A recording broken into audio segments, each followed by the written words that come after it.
là. Coupez les phares. Éteignez le moteur. Sortez. Les mains à l'air. Chef de poste.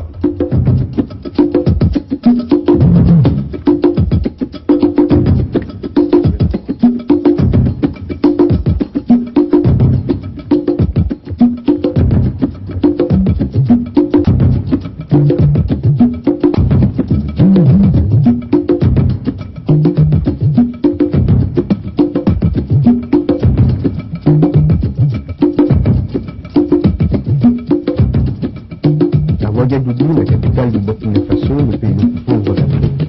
Le couvre-feu est rigoureusement appliqué. Il est instauré depuis qu'un groupe de capitaines révolutionnaires s'est emparé du pouvoir le 4 août 1983 en Haute-Volta. Ils ont rebaptisé Burkina Faso, littéralement la patrie de l'homme intègre. L'homme intègre a dissous les partis politiques, emprisonné les syndicalistes. Plus que jamais, le pouvoir est au fusil. Où allez-vous? Où? Chez vous? Avez-vous un laissez-passer? Non. Bon, nous serons obligés de vous garder. Le militaire qui dirige la révolution au Burkina est un paracommando de 36 ans. C'est le plus jeune chef d'État du monde, le capitaine Thomas Sankara. La révolution est permanente.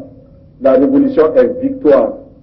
L'échec appartient à la réaction et à la contre-révolution.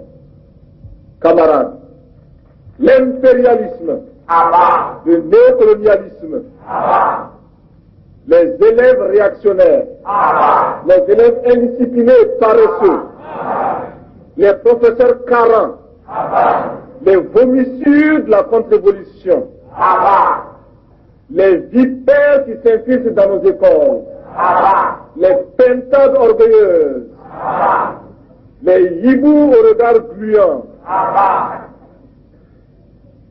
l'anarcho-syndicalisme, la petite bourgeoisie affolée, à bas, à bas, à bas. Merci camarades.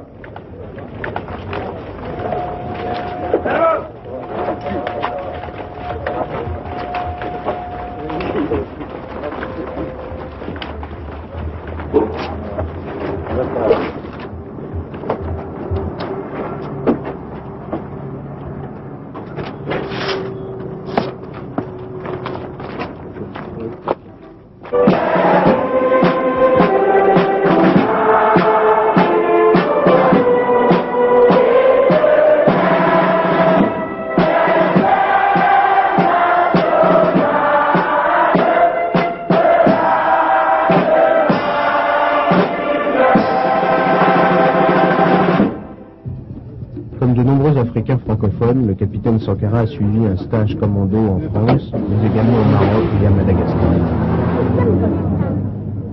Quand on a une arme qui peut cracher le feu et l'abord, et que l'on peut recevoir des ordres en se mettant en garde à vous devant un drapeau, sans savoir à qui profite cet ordre, à qui profite ce fusil, eh bien on devient un criminel en puissance qui n'attend que le déclic pour semer la terreur autour de soi.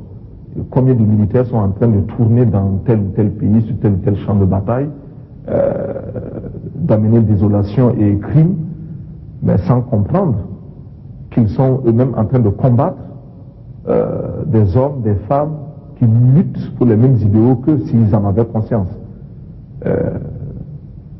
Des fils d'ouvriers qui voient leurs parents aller en grève contre des régimes réactionnaires, mais qui, parce qu'ils sont entrés dans l'armée, acceptent de combattre au profit des dirigeants réactionnaires. Cela existe. Donc, un militaire sans formation politique, idéologique, est un criminel en puissance. Le premier résultat de cette idéologie, c'est une armée qui accepte de former militairement la population. Depuis le 4 août 1983, plus d'1 million de paysans ont été formés. Ce sont les comités de défense de la Révolution.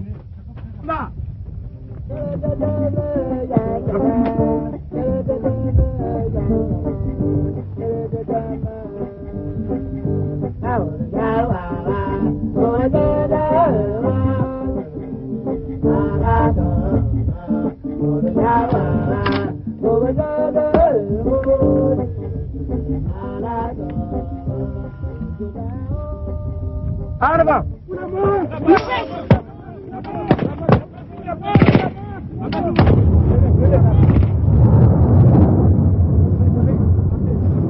avons 2 cadavres et un prisonnier. Mais le combat continue. La patrie ou la mort, nous vaincrons. La patrie ou la mort, nous vaincrons. La corruption chez nous a une part quand même importante de façon relative. Mais si nous l'avons combattue, ce n'est pas tant à cause de son impact économique négatif, mais c'est à cause de l'homme négatif.